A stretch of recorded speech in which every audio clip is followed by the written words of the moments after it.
संसद के मॉनसून सत्र के पहले ही दिन लोकसभा में हर पार्टी के सांसद ने खड़े होकर कुख्यात अपराधी और गैंगस्टर अतीक अहमद की मृत्यु पर शोक जताया, क्योंकि अतीक अहमद लोकसभा का सदस्य रह चुका था। सबसे पहले आप ये तस्वीरें देखिए, बहुत ही दुखदाई तस्वीरें हैं।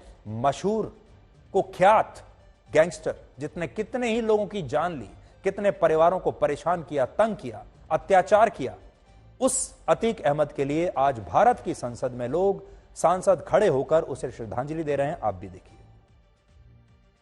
माननीय सदस्यगण, अत्यंत दुख के साथ मैं सभा को अपने दो साथियों श्री रतनलाल कटारिया और श्री बालू भाव उर्फ सुरेश नारायण धनोरकर तथा हमारे 11 पूर्व साथियों के निधन के बारे में सूचित करना चाहता हूं।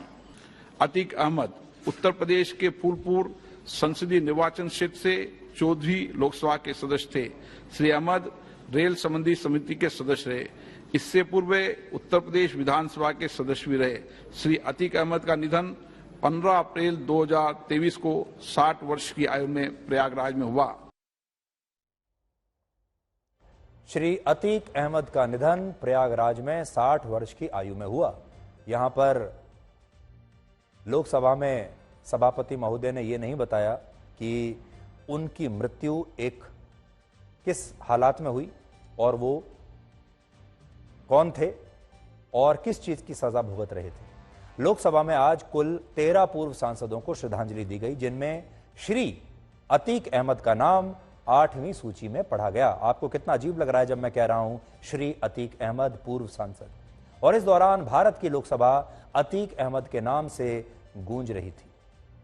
सोचिए कितने दुख की बात है कि जिस अतीक अहमद ने अपने जीवन में सैकड़ों हजारों परिवारों को बर्बाद कर दिया, कितने ही परिवारों और लोगों से उनकी जमीनें छीन ली, कई लोगों की हत्याएं करवाई, जिसने अपने बाहुबल से न जाने कितने लोगों पर अत्याचार किया, कितने लोगों का पैसा लूट लिया, कितनी किडनैपिंग्स करवाई।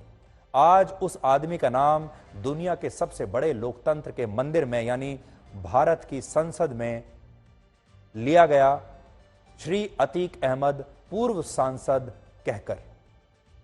यह एक ऐसा क्षण था जिसमें देश की संसद अपने कर्तव्य से बंधी हुई थी, प्रोटोकॉल से बंधी हुई थी। और कर्तव्य और प्रोटोकॉल यह कहता है कि जो व्यक्ति दोनों सदनों में से किसी एक का भी सदस्य रहा है, यानी कोई भी व्यक्ति जो सांसद रहा है कभी ना कभी, उसे उसकी मृत्यु के बाद सदन में नमन जरूर किया जाएगा, उसे श्रद्धांजलि दी जाएगी। लेकिन आज हमारा सवाल यह है कि क्या इस प्रोटोकॉल में लोगों की भावनाओं के साथ बदलाव नहीं होना चाहिए? जैसे जैसे समय बदल रहा है, देश बदल रहा है, हालात बदल रहे हैं, क्या हमें लोकसभा के इस प्रोटोकॉल में, संसद के इस प्रोटोकॉल में आज हमें बदलाव नहीं करना चाहिए? आप खुद सोचिए, अतीक अहमद ने जिन लोगों की हत्याएं करवाई, उन लोगों की आत्मा जब लोकसभा का यह दृश्य देख रही होंगी तो उन्हें कितनी तकलीफ आज पहुंची होगी। लेकिन दूसरी तरफ आज अतीक अहमद की आत्मा बड़ी खुश होगी और उसे यह लग रहा होगा कि उसने अपने पूरे जीवन में सारे गलत और गंदे काम किए, लेकिन सारे गंदे काम करने के बाद एक काम उसने बड़ा अच्छा किया है, और वो था लोकसभा का सांसद बनना। यह काम उसने पूरे जीवन में सबसे अच्छा किया, जिसके लिए आज दुनिया के सबसे बड़े लोकतंत्र की संसद में ऐसे अपराधी को श्री अतीक अहमद पूर्व सांसद कहकर श्रद्धांजलि दी गई। हम चाहेंगे कि संसद को अपने इस प्रोटोकॉल में बदलाव लाना चाहिए।